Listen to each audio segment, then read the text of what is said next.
السلام علیکم ناظرین گرامی، یہ تو ہم سبھی جانتے ہیں کہ اسرائیل اور دنیا کے مختلف گوشوں میں آباد عبرانی قوم کو بنی اسرائیل اس لیے کہا جاتا ہے کہ اللہ کی ایک پیغمبر حضرت یعقوب علیہ السلام کی اولاد ہی حضرت یعقوب علیہ السلام، جو حضرت یوسف علیہ السلام کے والد کے طور پر زیادہ مشہور ہیں، اسرائیل آپ کا لقب تھا، جس کا مطلب ہے کہ خدا کا بندہ۔ یہی وجہ ہے کہ دوستو قرآن مجید اور دیگر آسمانی کتابوں میں اس قوم کو قوم بنی اسرائیل کے نام سے پکارا گیا ہے۔ تو پھر دوستو، یہ یہودی کون ہیں اور ان کا نام قوم یہود کیسے پڑا، اور لفظ یہودی کا کیا مطلب ہے؟ ہم میں سے بیشتر لوگ آج تک ان دونوں الفاظوں یعنی بنی اسرائیل اور یہودی کو ایک ہی قوم کے دو نام سمجھتے رہے ہیں۔ تاہم دوستو، ان دونوں الفاظ اور قوموں میں بہت گہرا فرق موجود ہے۔ آج اس ویڈیو میں ہم لوگ یہ جاننے کی کوشش کریں گے۔ دوستو، اس تمام داستان کی شروعات ہوتی ہے آج سے 4000 سال پہلے، کہ جب عراق کی بادشاہ نمرود کی ستائی ہوئی حضرت ابراہیم علیہ السلام نے مشرق وسطیٰ کے علاقے کنعان کی جانب ہجرت فرمائی، جو دور حاضر میں فلسطین و اسرائیل کہلاتا ہے۔ حضرت ابراہیم علیہ السلام جو اللہ تعالیٰ کی جانب سے دی گئی ہر آزمائش میں کامیاب ہوئے، انہیں رب کائنات کی جانب سے یہ خوشخبری بھی سنائی گئی کہ انہیں اور ان کی اولادوں کو دنیا کی امامت کا فریضہ دیا جائے گا۔ یہ بات نہ صرف قرآن مجید بلکہ تورات میں بھی مذکور ہے۔ یہی وجہ ہے کہ دوستو، اہل یہود چاہتے ہیں کہ وہ دنیا کے کسی بھی حصے میں آباد ہوں، وہ اپنی ایک قلیل تعداد کے باوجود دنیا پر حکمرانی کے دعویدار ہیں، چونکہ وہ حضرت ابراہیم علیہ السلام کے بیٹے حضرت اسحاق علیہ السلام کی اولاد میں سے ہیں۔ اس لیے دنیا کی امامت کا دعویٰ ان مذہبی اعتقادات کا حصہ ہے۔ تاہم دوستو، یہودی دنیا پر حکمرانی کا دعویٰ کرتے وقت اس بات کو فراموش کر دیتے ہیں کہ دنیا میں صرف وہی نہیں جو حضرت ابراہیم علیہ السلام کی اولاد سے تعلق رکھتے ہیں، بلکہ مشرق وسطیٰ میں آباد ایک اور قوم یعنی اہل عرب بھی حضرت ابراہیم علیہ السلام کی بڑے بیٹے حضرت اسماعیل علیہ السلام کی اولاد ہونے کا دعویٰ دار کرتے ہیں۔ قوم یہود حضرت اسماعیل علیہ السلام کو حضرت ابراہیم علیہ السلام کا بیٹا تو تسلیم کرتی ہے، تاہم وہ آپ کی اولادوں کو آل ابراہیم ماننے سے انکاری ہے۔ قوم یہود کے مطابق وہی ہیں جو حضرت ابراہیم علیہ السلام کے سچے جانشین ہیں، اور انہی کے لیے دنیا کی امامت کا دعویٰ ادا کیا گیا ہے۔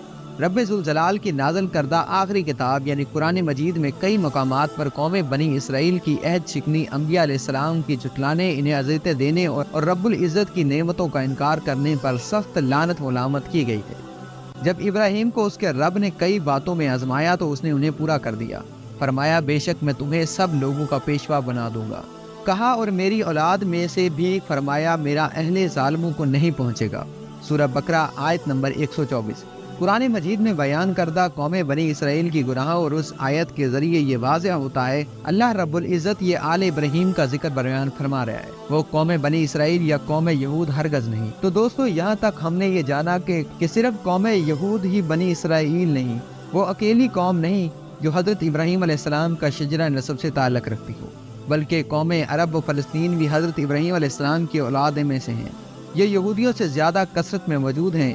اور اب ہم یہ جانیں گے کہ قوم یہود اور قوم بنی اسرائیل میں کیا فرق ہے۔ جیسا کہ ہم نے پہلے ذکر کیا ہے کہ اسرائیل حضرت یعقوب علیہ السلام کا لقب تھا۔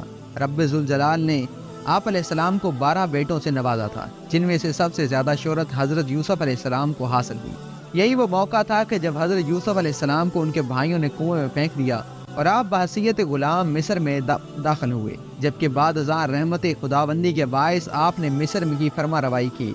قصہ مختصر یہ ہے کہ حضرت یوسف علیہ السلام کی قیادت میں حضرت یعقوب علیہ السلام کے یہ 12 بیٹے مصر میں رہائش پذیر ہوئے، اور یہاں ان کی اولادیں خوب پھیلی پھولی، یہاں تک کہ 12 بیٹوں کی اولادوں میں سے 12 قبیلوں کی صورت اختیار کر لی۔ تاہم بعد میں آنے والے ظالم فرعون نے اس قوم پر شدید مظالم ڈھائے اور ان کی حیثیت غلاموں سے بدتر بنا دی۔ تب ان 12 قبیلوں سے حضرت موسیٰ علیہ السلام کی قیادت میں مصر سے ہجرت کی، اور اللہ تعالیٰ کی مسلسل نافرمانی کے باعث 40 سال تک صحراؤں اور بیابانوں میں بھٹکتے رہے، اور پھر دوبارہ سرزمین فلسطین پر آباد ہوئے۔ کئی سو سال بعد اللہ تعالیٰ نے حضرت داؤد اور ان کے بیٹے حضرت سلیمان علیہ السلام کو ایک وسیع و عریض سلطنت سے نوازا۔ دوستو، یہ وہ دور تھا کہ جب بنی اسرائیل کی 12 کے 12 قبیلے اکٹھے رہتے تھے، جبکہ یہ پوری کی پوری قوم بنی اسرائیل کہلاتی تھی۔ حضرت داؤد اور حضرت سلیمان علیہ السلام کا تعلق حضرت یعقوب علیہ السلام کے بیٹے یہودا کی قبیلے سے تھا، یوں یہ قبیلہ آل یہود یا یہودا کہلاتا تھا۔ تاہم ہم حضرت سلیمان علیہ السلام کے بیٹے رہوبام جو ایک نااہل بادشاہ ثابت ہوا، یہ ان 12 قبیلوں کے متحد نہ رکھ سکا۔ نتیجتاً 10 قبیلوں نے حکمرانی قبیلے یعنی آل یہود سے بغاوت کی اور ریاست کے شمال میں ایک الگ ملک یعنی اسرائیل کی بنیاد رکھی، جبکہ جنوبی ریاست یہودا کہلائی جو آل یہود نامی قبیلے کے زیر تسلط تھی۔ بنیامین نامی اسرائیلی قبیلہ بھی اس میں ضم ہو گیا۔ کچھ عرصے کے بعد شمالی حملہ آوروں نے ملک اسرائیل پر حملہ کیا اور اسے سفتہ ہستی سے مٹا دیا۔